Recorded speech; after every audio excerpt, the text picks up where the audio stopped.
Korea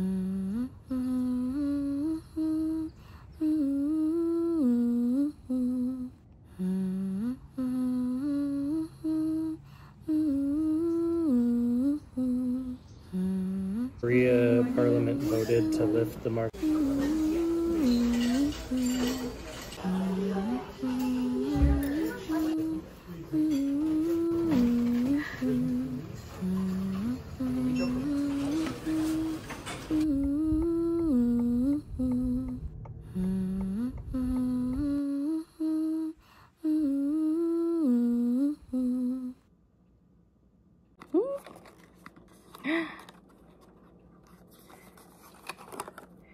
Ooh, it's a case.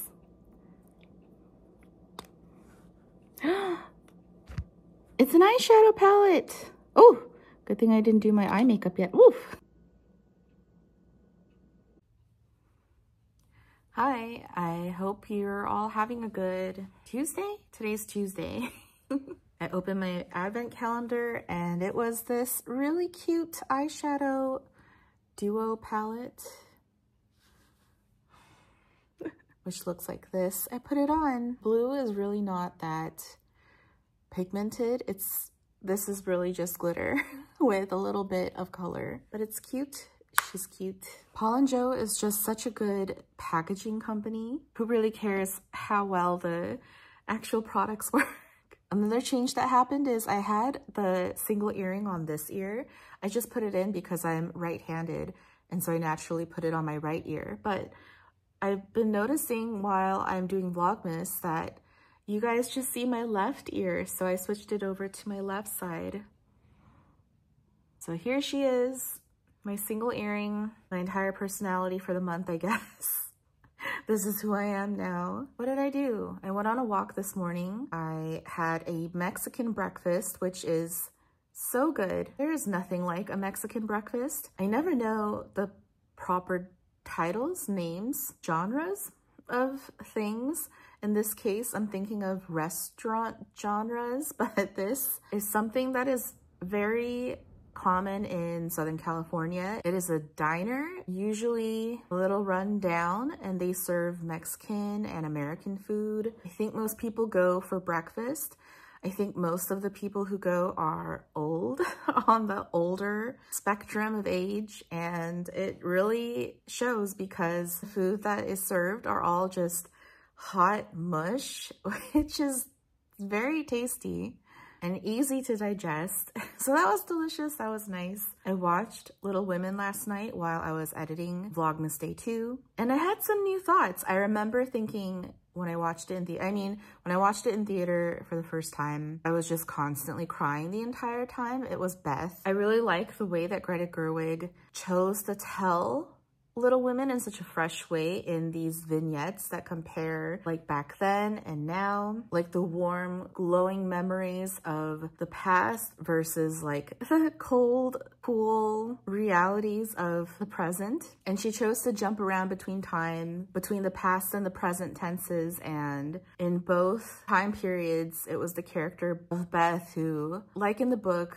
just really pull at your heartstrings. So when I first watched it, I was just a little bit too busy crying over Beth to focus on anything else. But this time around, I didn't cry. I teared up a little bit, but I mostly noticed just how fresh it felt. Kind of like what Baz Luhrmann does, where the dialogue is time period appropriate, I suppose, but the sensibilities are extremely contemporary. And you really see that in the casting, where all of them just look like they fuck with Lana Del Rey, and, you know, the very strong, prevalent feminism and the whole rewriting the Joe character and the ending of the movie, which I'm not gonna say that I dislike it, but it is definitely something that simultaneously feels very true to the nature of the book, the heart of the story, but it's also feeling a little too right now. Like maybe Greta's trying a little bit too hard to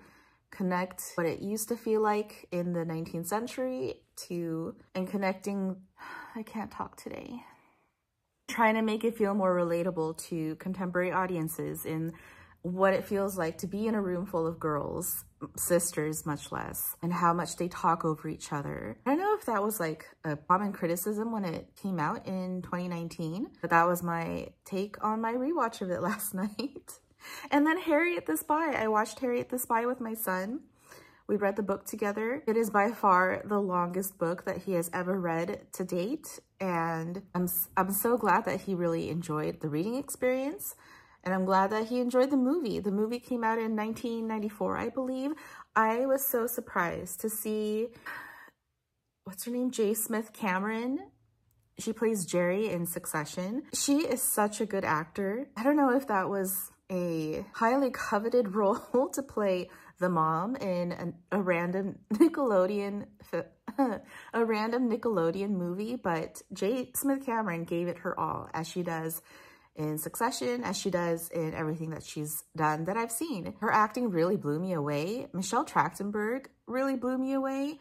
Rosie O'Donnell is a terrible actor. If any of you haven't read Harriet the Spy or watched Harriet the Spy, you can easily blow it off as a kid's movie, a kid's book. But let me tell you, the kids' content today, for the most part, like Paw Patrol and PJ Masks, it's just so surface level, and just the messaging that we give to kids these days for a while have been too positive. So much of a everyone is everybody's friend. We all have to be nice to each other, which I'm not disagreeing with, but what was really refreshing about Harriet the Spy was it's into deeper emotions of children where, you know, children are little pieces of shit, and we know this, and we know how mean they can be to each other, and they're so ill-equipped today to be able to handle those emotions because we don't bring it up, and we just tell kids, stop,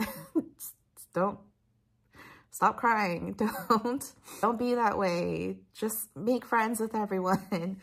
And we don't deal with what it feels like when someone is being mean to you and what happens when you're mean back to them. Yeah, that was a delightful surprise. Both Harriet the Spy, the book, and Harriet the Spy, the movie. And then on my walk today, I started Midnight in Chernobyl. I think that's the title, because I'm so impressed by Adam Higginbotham, who wrote Challenger, and I was able to get my Libby audiobook right away. By the end of the year, I start looking at my Storygraph data and see like who I read the most of, what my percentage of fiction to nonfiction is, and that really determines what books that I will read to finish out the year. But I mean, I was very impressed by Challenger. I wanted more Adam Higginbotham.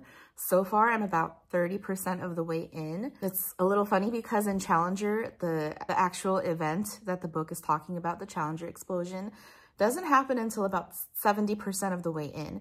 In Midnight in Chernobyl, the Chernobyl explosion starts happening about the 25-30% mark, so kind of immediately. But in both books, Higginbotham is doing the same thing, telling you this very engaging, very shocking story filled with people being people. And I'm riveted so far. I did see the HBO miniseries Chernobyl. I need to look this up, but if Chernobyl used Higginbotham's Midnight in Chernobyl as one of its primary sources, I would believe it. It's almost beat by beat, exactly the same. So far so good. I'm very riveted. I will probably finish by tomorrow.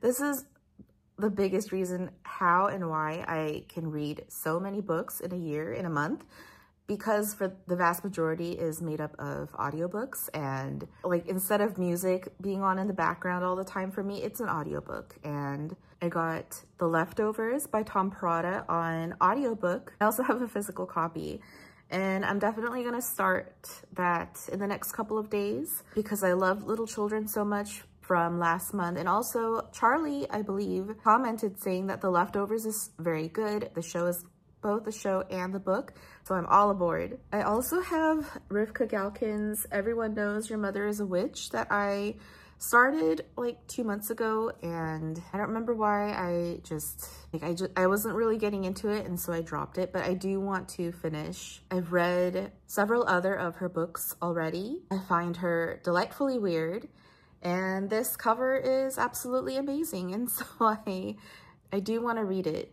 Just for whatever reason, when I picked it up the first time, I was just preferring to read the other things I had going on. So I want to eventually get back into this. What else? I still need to finish watching season 2 of Arcane.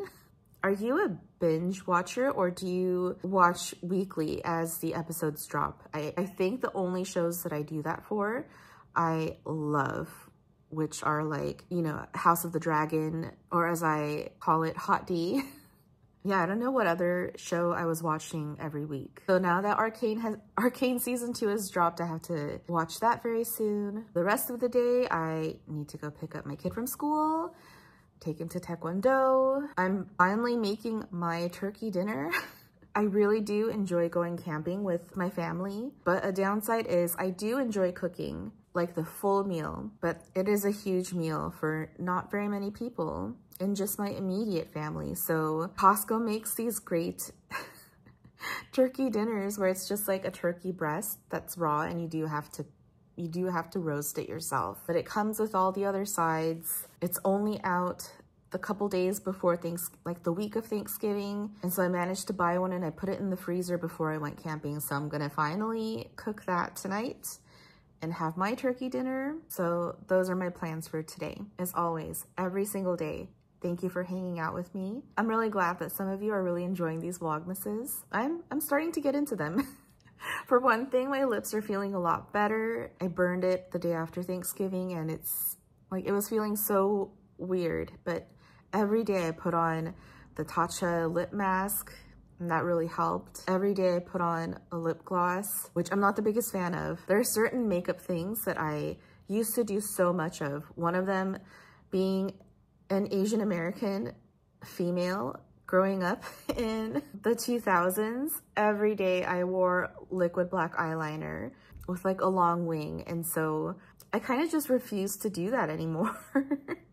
And that's why I've been all about the eyeshadow and bold lipsticks, lip gloss. It just reminds me of those Lancome Juicy tubes that was really popular in the 2000s. So for me, just my brain associates lip gloss with the youth, like kiddie makeup. So I'm not the biggest fan of it. But I do have to concede that when your lips are very dry, especially during the winter time, you need it. And you know, it doesn't look bad. So I hope you had a good day. Again, thanks for hanging out with me. I really appreciate it. I'll see ya.